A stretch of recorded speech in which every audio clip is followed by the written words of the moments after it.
In their 17 combined playoff appearances, Tracy McGrady and Carmelo Anthony got bounced in the first round 15 times. We are not counting Tracy McGrady, the Atlanta Hawk, or the San Antonio Spur, and we are not counting Carmelo Anthony, the Portland Trailblazer, or Carmelo Anthony, the Oklahoma City Thunder.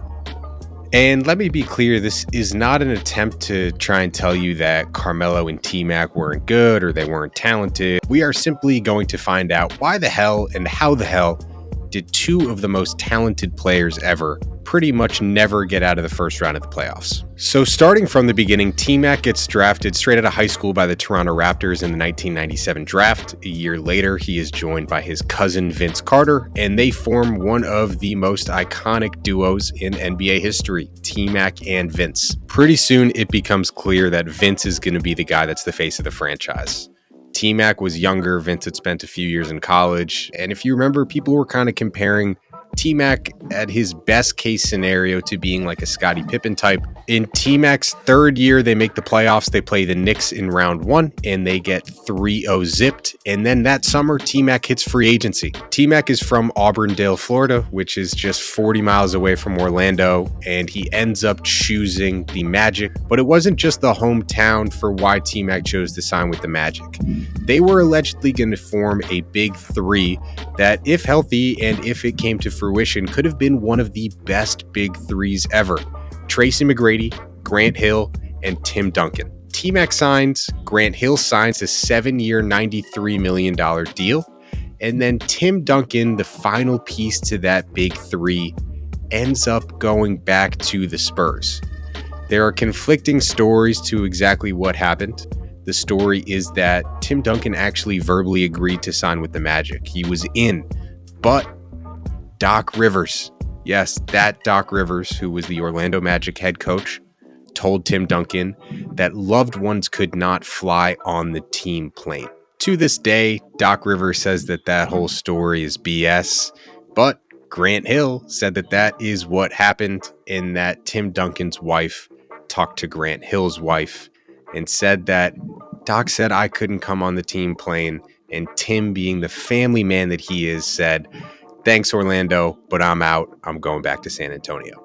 Even though Duncan didn't join, T-Mac and Grant Hill would have probably been the best duo in the East for a long time if Hill stayed healthy. But what ended up happening, and most of you probably know, he plays just under 50 games in 4 combined years, from 2000 to 2004. So T-Mac walked in, signed with the Magic, thought it was going to be him, Tim Duncan, and Grant Hill. But in reality, he ended up with Mike Miller, Bo Outlaw, Darryl Armstrong, 40-year-old Patrick Ewing, all to say what he thought he was getting was not what he ended up getting. So T-Mac, as the lone wolf, does make the playoffs his first 3 seasons in Orlando. 2001, they play the Milwaukee Bucks. T-Mac's talking big smack. It's his first playoff series for the Magic. He's calling Glenn Robinson puppy dog instead of big dog. The Bucks end up winning that series in 4. The next season, 2002, they got Baron Davis in the Hornets. Again, T-Mac's talking big smack. He thinks he's the best player in the series. Orlando goes down 2-1, and T-Mac personally guarantees a Game 4 victory. He scores 36 points, but the Hornets win, and the Magic get defeated in the first round for the second straight year. 2003, the Magic squeak in as the 8th seed. They play the number 1 seed Detroit Pistons, and I like to call this series the Tayshaun Prince series. First 2 games, T-Mac has 43 and 46 points, absolutely torches the Pistons. The Magic go up 2-0. Rick Carlisle, the Pistons head coach, has a wrinkle in his sleeve. He pulls Tayshaun Prince, who was a rookie and had gotten scattered spotty minutes all throughout that season, pulls him off the bench for Game 3, starts him. You're guarding T-Mac. He plays the most minutes that he did in his career. Really holds T-Mac in check. The Magic do go up 3-1. And if you know who their coach is, Doc Rivers, something about those 3-1 leads, he really just tells himself, it would be funny if I just let this lead collapse and let a 3 straight losses. And that's what happened. The Pistons come back from 3-1. They beat the Magic. And that is now 3 straight years where T-Mac and the Magic were eliminated in the first round. The next season, Doc Rivers gets fired midway through, 10 games in.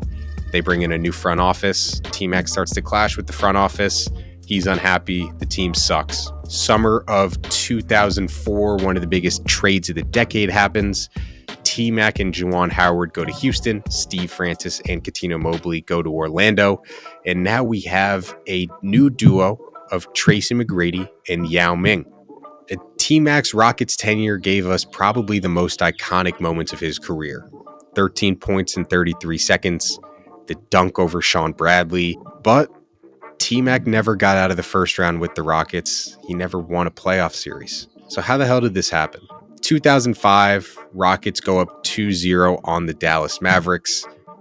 Mavs owner Mark Cuban starts whispering that, the refs are missing moving screens on Yao Ming. This is also one of the series that people don't really talk about in the same light as the 2002 West Finals between the Kings and the Lakers, the 2001 East Finals with the Bucks and the Sixers. The Mavericks end up coming back from that 2-0 deficit. They beat the Rockets in 7 games.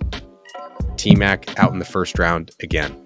2006, the next year, T-Mac's back starts flaring up. He misses some time. The Rockets miss the playoffs.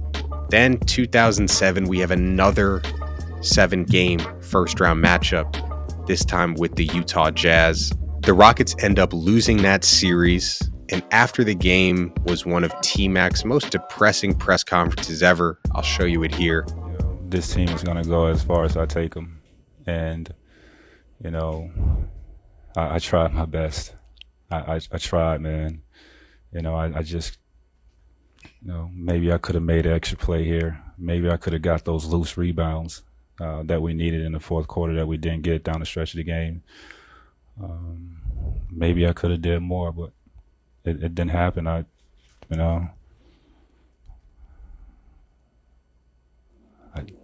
tried, man. I tried. Beyond yourself, it just seems like if you weren't creating shots for people in the series, it was very difficult to get anything done offensively.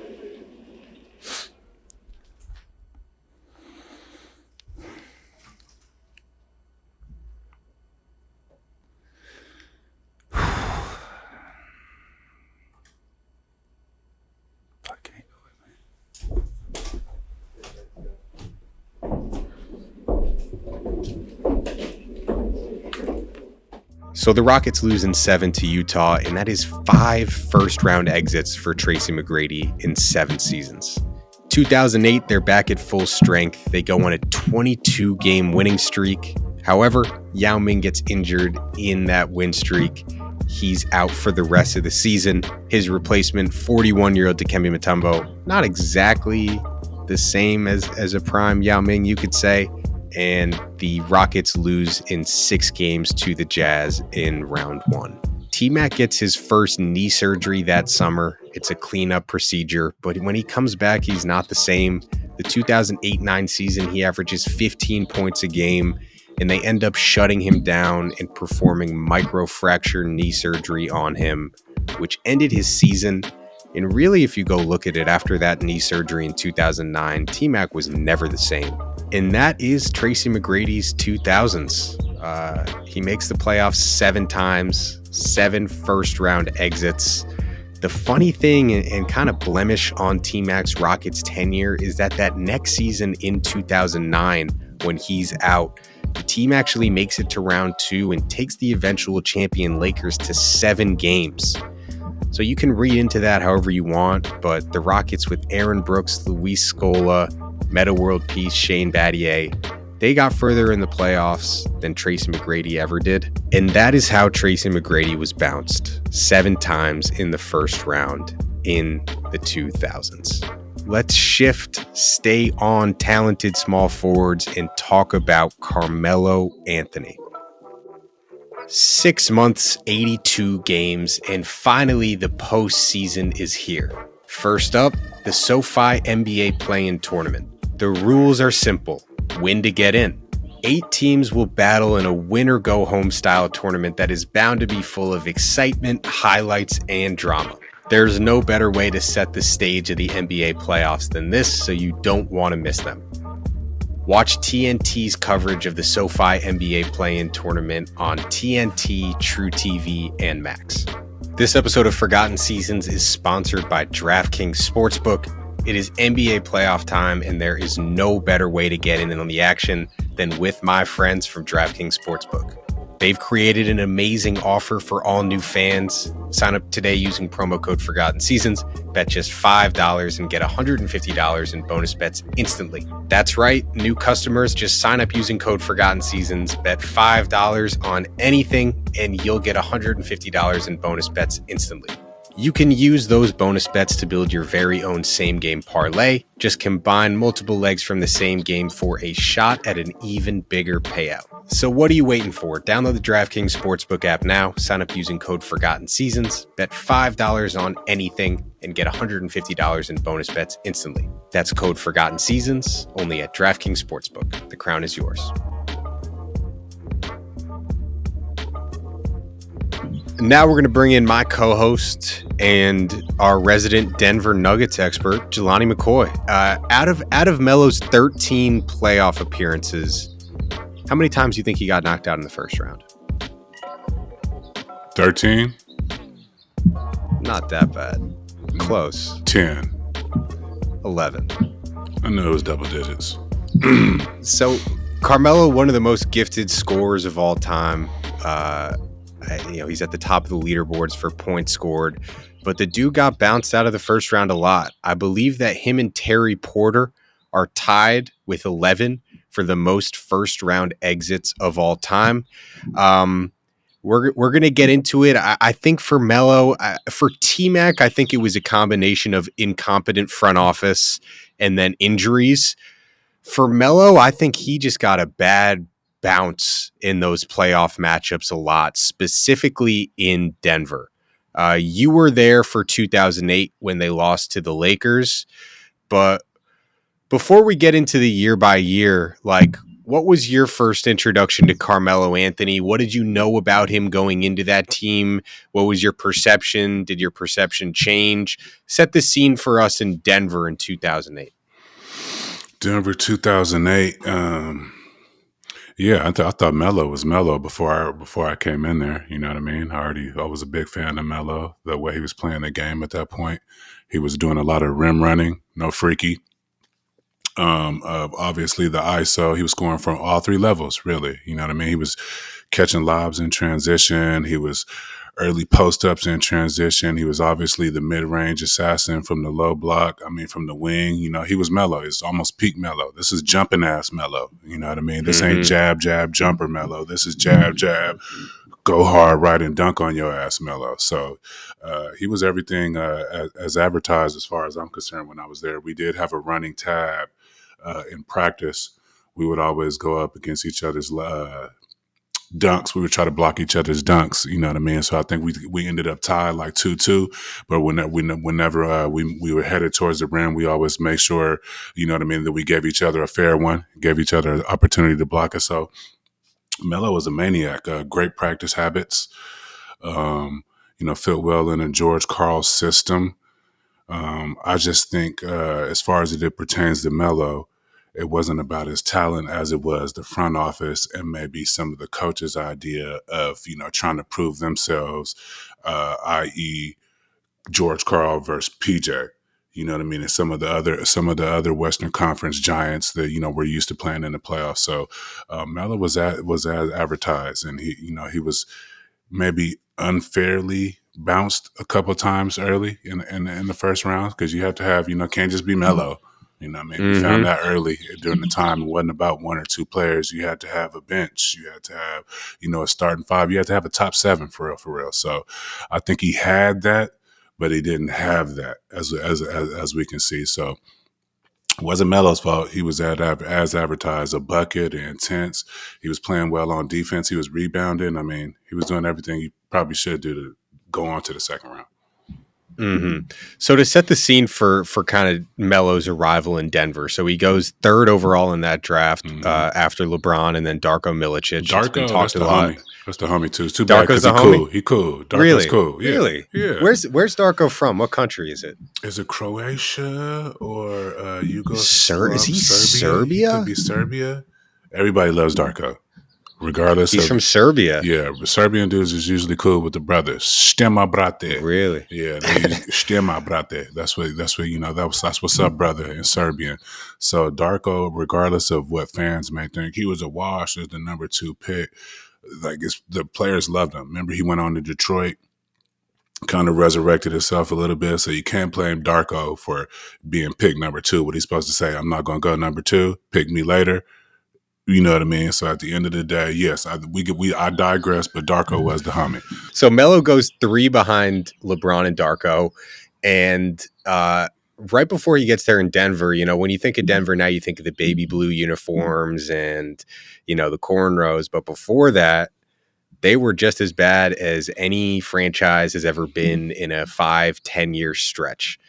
In the 7 years before Melo got there, remember, this is the navy blue, and I don't even know what you call that other color, a tan, a lukewarm brown. Yeah.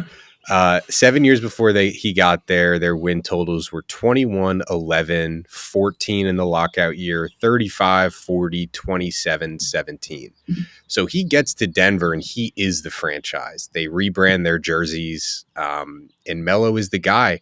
So he gets there, and in round 1, they make the playoffs. And besides him is Marcus Camby, Andre Miller, shout out Tree. But in Melo's first 5 seasons with the Nuggets, they make the playoffs 5 times, and they win a grand total of 4 playoff games. 4 playoff wins in 5 years is not great.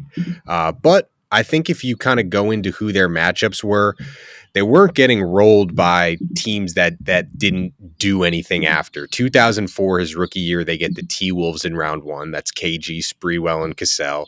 What are you going to do there? 2005, they have 3 different head coaches. George Karl actually comes in midway through that season. Shout out to George Karl, man. They went 32-8 in George Karl's 40 games with the team. They had Jeff Bielik. Is that how you say it? Jeff Bzielik. And then Michael Cooper was coaching. He went 4-10. And then George Karl closes out that season going 32-8. And who do they play in the round 1? They play the San Antonio Spurs, who end up winning the championship. Pop. So Pop versus. So you're saying that George was trying to, because I mean George, great dude, big ego. He wanted to show that he was the dude.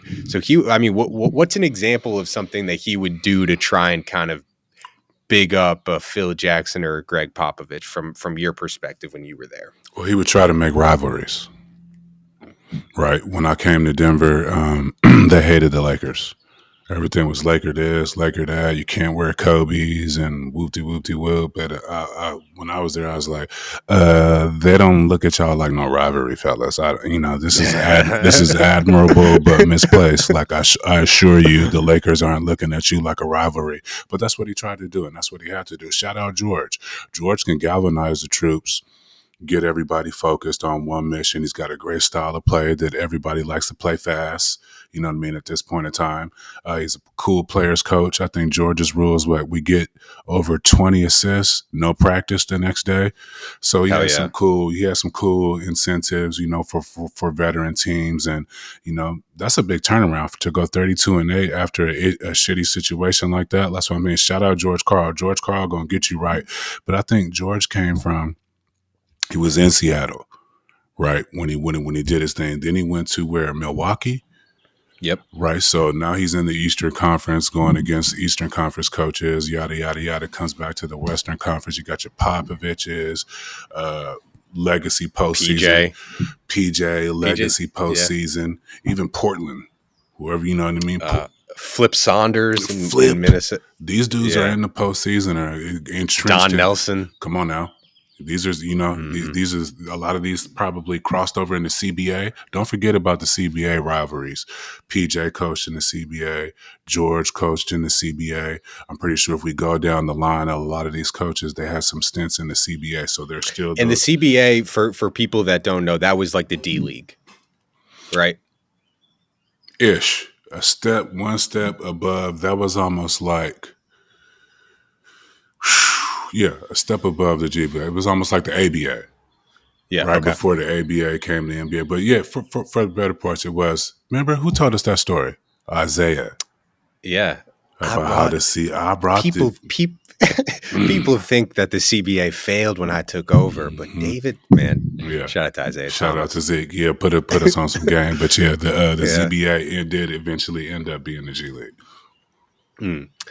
So that's 2005. They lose to the Spurs, who end up winning the championship, and then 2006, probably like I don't know what you want to call it, his worst first round exit with the Nuggets. They lose to the Clippers in round one, but that Clippers team wasn't a joke. Remember, you got Sam Cassell, Elton Brand, McGetty.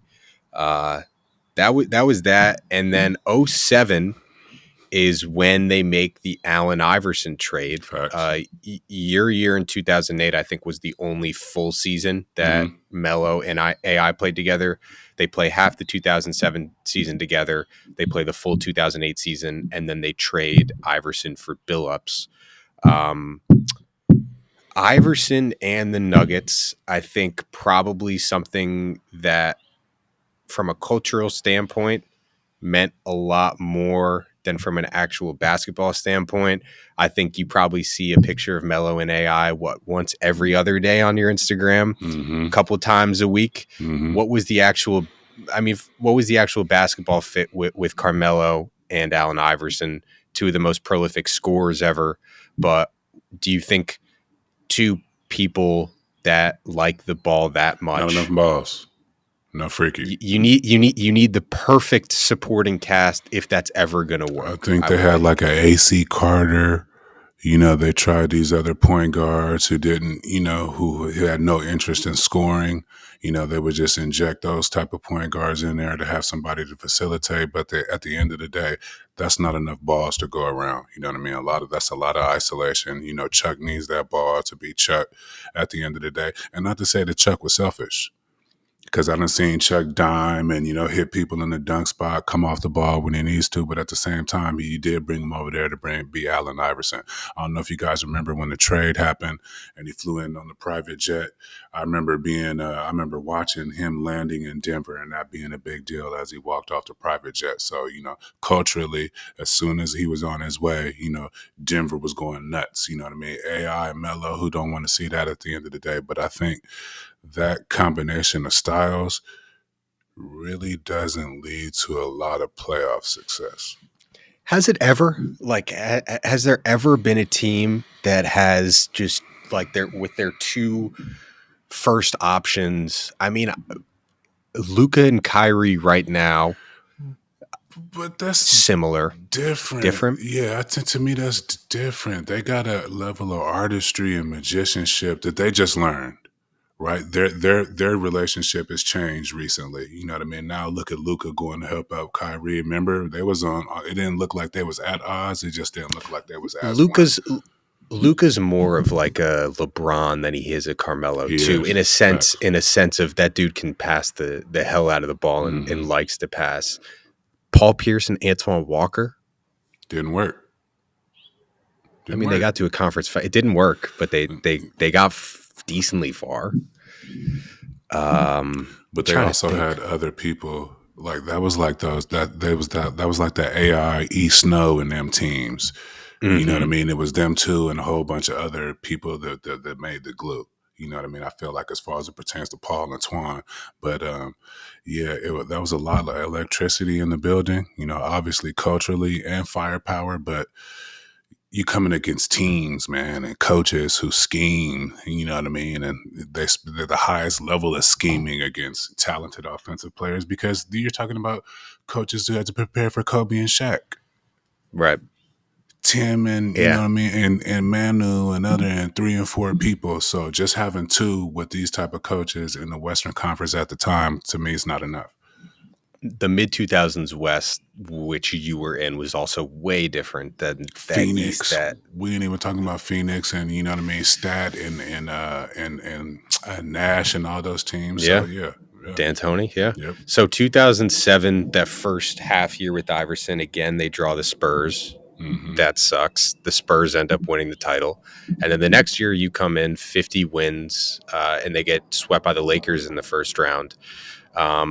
So that's Melo's first 5 years in Denver. They make the playoffs every single time and they win a grand total of 4 playoff games. So to me, this is when they first started coming up with that first round. Around this time is when that first became a stat. Never been out of the first round. And I think it was Melo. Was it CP3? It was just a list. Around this time is when they really started to then they put a stamp on it. Hey, by the way. It was also like the time where people like remember LeBron was like that. He was that was the birth of like the NBA meme culture. Mm-hmm. People making fun of people for not having rings. Mm-hmm. You're right. Mm-hmm. Social media. Hey, no, but he's supposed to be great, but he never won. That's when they was on T-Mac. They was on the next person. You know, with the list went on from then. By the time it got to Melo, it was already stamped as a thing. Mm-hmm. So 2009 is when they actually break through and they make the West Finals and they play the Lakers again and lose to them. The prevailing thing from that series, which Nuggets fans still talk about today, and when George Karl is firing off on Twitter, they clap back at him. They said that George Karl didn't have any out-of-bounds plays and that Trevor Ariza, he had 2 huge steals in that series in deciding moments, both from out-of-bounds plays. And if you ask a Nuggets fan about George Karl, one of the first things they will say is that you didn't have any out-of-bounds plays. Is that true? Any out-of-bounds plays? Is that true?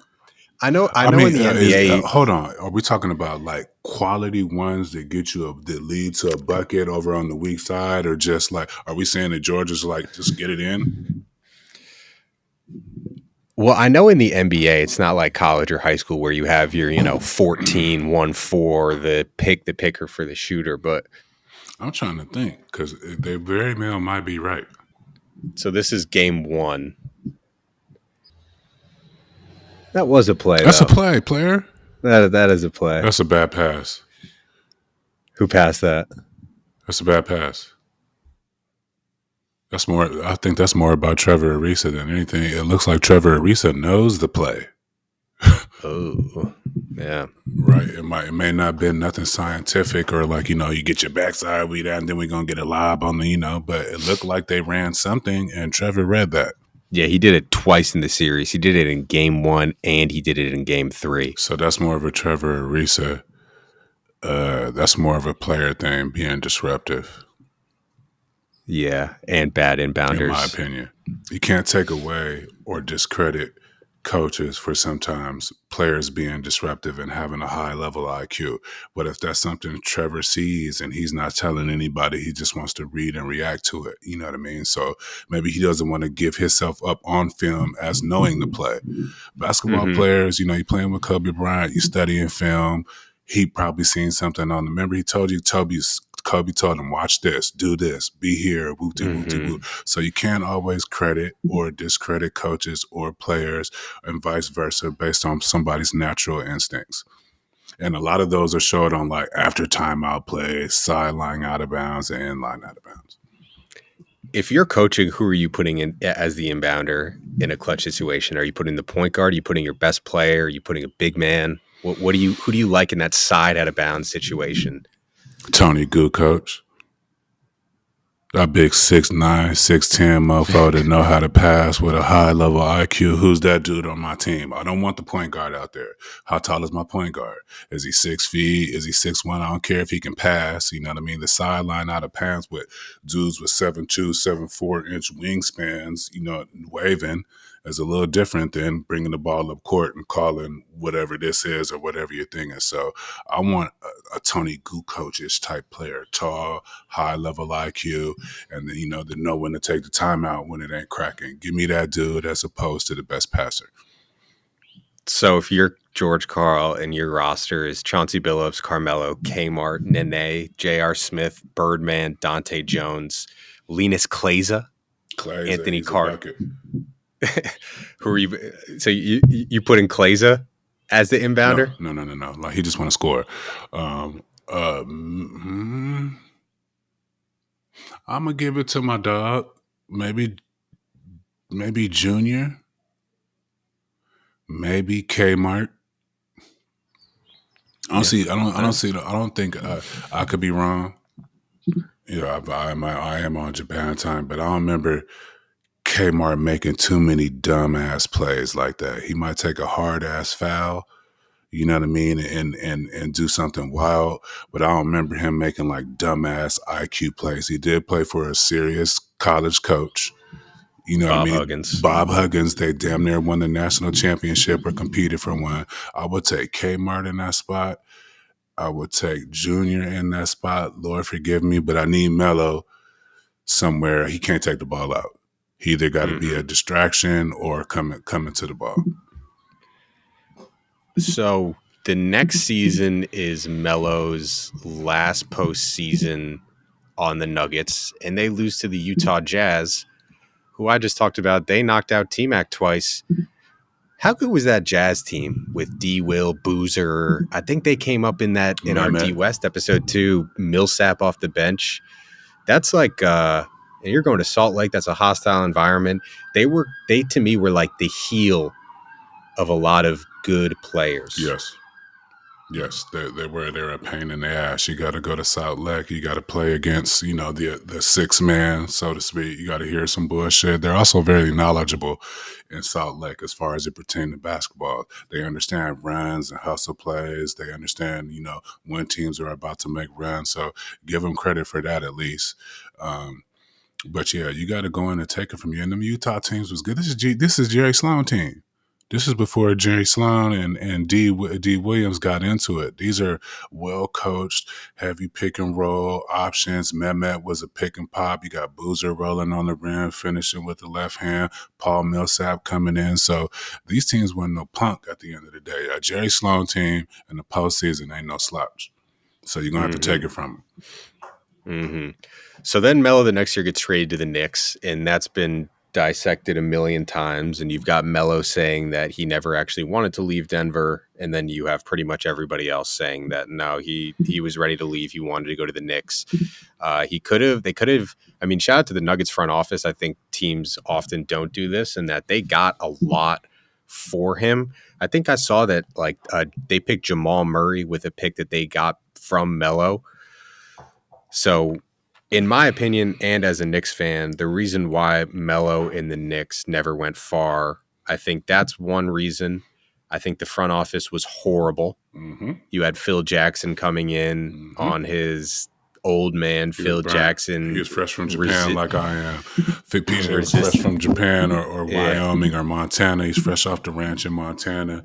He's dating. His wifey is a Jeannie Buss already. Come on, man. He clocked out a little bit. How long did Phil Jackson and Jeannie Buss make it? How long did that soiree last? Did they get married? Ish. They dated like 5-6 years, I believe, right? It's one hell of a couple. Yeah, it is. And that 1 year with the Knicks when they lost to our guy David West and the Pacers, the kind of prevailing us Knicks fans, that was the closest that we got for 20 years. From the time that Patrick Ewing retired in that 99 finals 8 seed Cinderella run up until damn near, right now, that 2013 was the only glimmer of hope we had. It was the only team that advanced past the first round. And you know who pretty much ended their season? Roy Hibbert. Us Knicks fans remember that series as the Roy Hibbert series. Wasn't he an all-star? I think Roy Hibbert was an all-star. Come on, Knicks fans. Don't do that to yourselves. Take it easy. Roy Hibbert was cooking at the time. Two-time all-star. He was cooking at the time. This is peak Roy Hibbert. He was moving up and down the floor. He could score on a low block. He was defending well. Take it easy on yourselves, Knicks fans. You know who he got the best of big time that series, and he's your guy, Tyson Chandler. I was just about to say. But is this the broke back Tyson Chandler? It probably is. This is the broke back. Probably. This is the Remember Tyson told us he was not doing well. You know what I mean? And he's been through a lot. And interviewing him when all the smoke. Remember how many injuries he was hiding, and it's just a play. And he played a lot of games. He prided himself on playing close to 82 and masking injuries. So again, Knicks fans, take it easy on yourselves. Sometimes this thing happens in the association. It's not always on the team's fault. These are pros. We also got some insider information about that series from a certain someone after a certain shoot, but we're not going to reveal that information because we don't want to play that game. No, we don't have to do that. So that's the Carmelo Anthony story. At the top, I said that we're going to act like Carmelo Anthony, the Oklahoma City Thunder forward, and Portland Trailblazer don't exist. I think we can end his career after the Knicks. But yeah, tied for most first round exits of all time. I would say that with Terry Porter, which is a weird name to be associated with. You know what I mean? No disrespect to TP, but you know what I mean? That's just you would think you want your career next to a different name than Terry Porter for first round losses. I think Melo, like a lot of other players, was just a victim of that damn Western Conference. I mean, we went through the matchups. There's only so much you can do. I think that Iverson trade, like in retrospect, they probably wouldn't have made if they could do it over. I think a Chauncey Billups type player is the right type of guard to put next to Carmelo. But yeah, I mean, say what you want about Melo in his NBA career, but the dude won and done an NCAA chip. He's got 3 gold medals. I think he's the all-time leading Olympic scorer. It's Melo. So it's not an attempt to discredit any of these players, but I think it's interesting in spirit of the NBA playoffs to go back and look at all those years because, even now in 5-10 years, people are going to look at Carmelo's career and say, oh, he went 25 and 55 in the playoffs, which is true. But you gotta have a squad. I think they had a squad. You gotta have a squad. Can't just be Melo. J-Mac, what was the best thing you did in Japan? When you visualize your Japan trip? What was the most serene moment you had in Japan? You were there for 10 days, and we missed you over here in the States. But one of the Buddhist temples. We got a chance to go into one of the Buddhist temples, and they were praying and actively chanting, and that shit will stir up your soul. I heard it from like a mile away, and I was like, "What is that?" And I was just gravitated towards it. I'll show you some videos, and we got in, and they was doing that Buddhist chant. And I prayed in there, and I ain't even Buddhist. You know what I mean? I think my kids did. My daughter, every member of my family felt something special. And then just Japan as a whole, man. I see why 3000 came back over here playing a flute. It ain't noisy. It's clean. The food is good. I mean, you got little 6-year-old kids walking around by themselves, going to school. They respect their elders. I mean, they're just doing a lot of things at a high level than we not. And if we doing it at a high level, they take it and make it better. So, you know what I mean? The whole experience in itself was amazing. We did a samurai. You learn how to hold the sword, which side to attack. So everything. I've been waiting to do it on the bucket list, but I would say Japan on the whole is a vibe. And if you go over there with some bread and you want a shot, you're gonna be. You know what they say. You know what they say about Japan though is they got a low birth rate. The Japanese youth are not. They stopped it. Who stopped it? I mean, yeah, they stopped. The island Japan is an island. Yeah. You know what I mean? About the size of California. So, I mean, they ain't trying to be overly crowded like in some other countries. But if you ever looking for somewhere to go and vibe out and find yourself, I surprise you go to Japan. You can go to Mexico and Bora Bora and all the beaches and all that pretty shit. But if you want to get immersed in the culture and learn something about yourself, you gotta go mess with Japan. Konnichiwa. You heard it here first.